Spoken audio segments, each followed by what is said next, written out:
vėlgi suteikti žodį Mantui Jasikoniui, kuris yra iš Vilniaus, Rail Baltica valdybos programos vadovas. Ar matote mane, ar matote mano skaidres? Pirmiausia, labai ačiū už galimybę dalyvauti šiame webinare. Aš esu iš Lietuvos, aš esu Mantas Jasikonis, esu projektų vadovas Infra Rail Baltica. Ir aš pabandysiu pristatyti trumpai dabartinę projekto pažangą Lietuvoje, taip pat statybos strategiją ir pirkimų situaciją. Aš žinau, kad šiandieną pagrindinė tema yra pirkimai, tačiau, kad geriau suprastumėte mūsų situaciją, aš pristatysiu ir strategiją taip pat. Taigi, pirmiausia, apie statusą Lietuvoje, apie situaciją Lietuvoje. Kaip matote, iš skaidrės projekto įgyvendinimas Lietuvoje yra padalintas į 3 geografinius regionus. Tai yra Kaunas, Kaunas Latvijos siena, Kaunas Vilnius ir Kaunas Lenkijos siena. Taigi, Kaunas Latvijos siena linija yra pažangiausia, kadangi šioje linijoje teritorinio planavimo procedūros yra pabaigtos ir prasideda statybos darbai. Toliau, Kaunas Vilnius linija, teritorinio planavimo darbai vyksta, žemės paėmimo sutartys pasirašytos ir šiuo metu vyksta projektavimo darbų pirkimai. Kaunas Latvijos siena ruože prasidėjo žemės paėmimo darbai ir projektavimo darbų pirkimas jau vyksta. Dėl Kauno reikia pasakyti, kad čia yra gan sudėtingas projektas. Kaip sakiau, prasidėjo žemės paėmimo procedūros ir tikimės, kad viskas vyks pagal grafiką. Taigi dabar trumpa informacija apie statybos strategiją.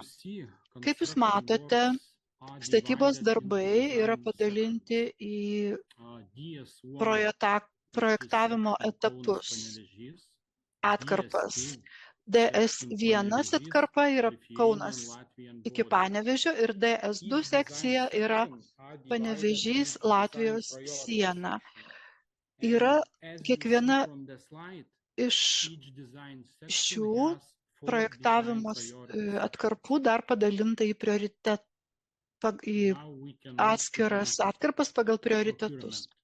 Dabar pereikime prie pirkimų. Šiuose skaidrėse pirkimai yra padalinti į 3 dalis.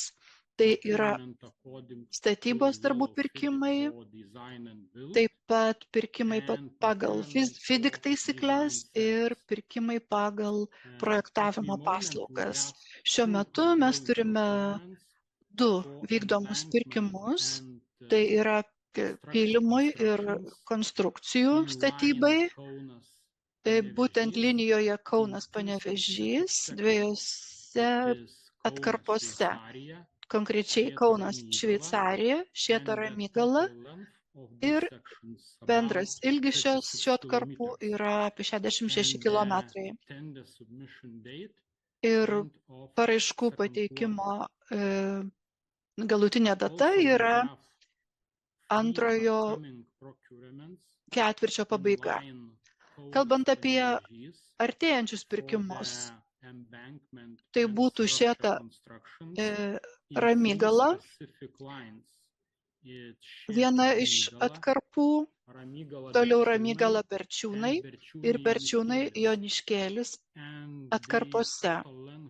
Iš visos linijos ilgis čia yra apie 98 km, o mes planuojame paskelbti paraiškų teikimą, taip pat antro ketvirčio pabaigoje. Ir aš taip pat norėčiau atkreipti jūsų dėmesį į artėjančius pirkimus susijusius su pagrindinių bėgių statyba. Tai būtų linija nuo Kauno iki Lietuvos Latvijos sienos ir iš viso tai sudaro 168 kilometrus. Paskelbimo data, remiantis šiandieninę informaciją, yra antrojo ketvirčio pabaiga. Dabar pereikime prie pirkimų susijusių su FIDIC taisyklėmis, projektavimo statybos darbais. Vienas pirkimas bus skelbiamas Kauno mazgo atkarpoje, o antrasis Panevėžys Lietuvos Latvijos siena. Taigi Kauno mazgo atkarpoje mes skelbsime pirkimą tiltams, viadukams, tuneliams ir tai planuojama padaryti birželio mėnesį. Kitas pirkimas pagal FIDIC yra linija Panevėžys Latvijos Lietuvos siena. Ji susidės iš pylimų ir konstrukcijų statybos. Bendras linijos ilgis yra apie 54 km ir skelbimo datą planuojame kažkur trečiojo ketvirčio viduryje. Dabar galime pereiti prie projektavimo paslaugų pirkimo. Čia aš norėčiau atkreipti jūsų dėmesį į tai, kad didžioji dalis šių pirkimų bus vykdomi remiantis kvalifikacijos įvertinimo sistema. Reiškia, pirmiausia, potencialūs tiekėjai turės pateikti dokumentus, kvalifikacijos dokumentus, kad praeitų kvalifikacijos reikalavimų barjerą. Ir tada atrinkti tiekėjai turės galimybę dalyvauti tolimesniuose pirkimo etapuose. Taigi prašau į tai tikrai rimtai pasižiūrėti. Čia mes turime keletą artėjančių pirkimų, keturis linijoje Kaunas Lietuvos Latvijos siena ir 3 Kaunas Vilnius linijoje. Taigi nuo Kauno iki Latvijos Lietuvos sienos tai bus naujos infrastruktūros statyba Panevėžio mazge, toliau regioninių stočių statyba, Kauno miesto mazgo ir Latvijos sienos atkarpoje, toliau Panevėžio ir Kauno atkarpos. Visi šie pirkimai yra planuojami paskelbti šių metų antro ketvirčio pabaigoje. Turime 3 artėjančius pirkimus linijoje Kaunas Vilnius. Tai pirmiausia yra projektavimo paslaugos Vievio stotyje, kitas Kaišiadorių stotyje ir trečiasis Vilniaus mazge. Pirkimai planuojami paskelbti antrojo ketvirčio pabaigoje. Norėčiau pasidalinti mūsų lūkesčiais ir galbūt pateikti keletą patarimų galimiems tiekėjams. Taigi planuokite, renkitės ne vien tik tai pirkimams, bet ir sutarties vykdymui, kadangi tik tokiu būdu galėsime sėkmingai gyvendinti projektą. Konkurso metu pateikite klausimus, kaip galima greičiau, būkite proaktyvūs ir tiesiog patarkite, kas galėtų būti patobulinta. Visa informacija, visi dokumentai susiję su pirkimais gali būti randami mūsų Rail Baltica svetainėje. Tai tiek iš mano pusės. Ačiū, Mantai, tikrai daug įdomių įžvalgų, įdomu matyti jūs virtualiai. Mes turime keletą klausimų. Pirmasis klausimas susijęs su tiltu per Neries upę. Jūs tai paminėjote trumpai, kaip tai atrodys? Iš tikrųjų, klausimas sunkus atsakyti. Aš sakyčiau taip.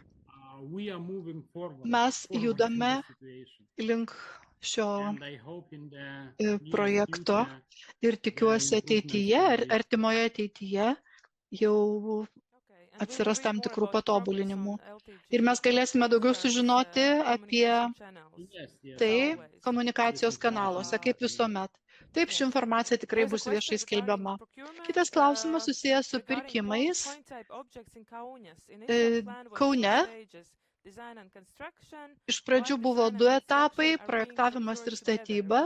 O kodėl jie skelbiami kartu? Kokia yra priežastis? Galbūt yra kažkokie privalumai. Na, priežastis yra paprasta. Kauno mazgas yra pagrindinė linija, einanti nuo Kauno link Lenkijos sienos.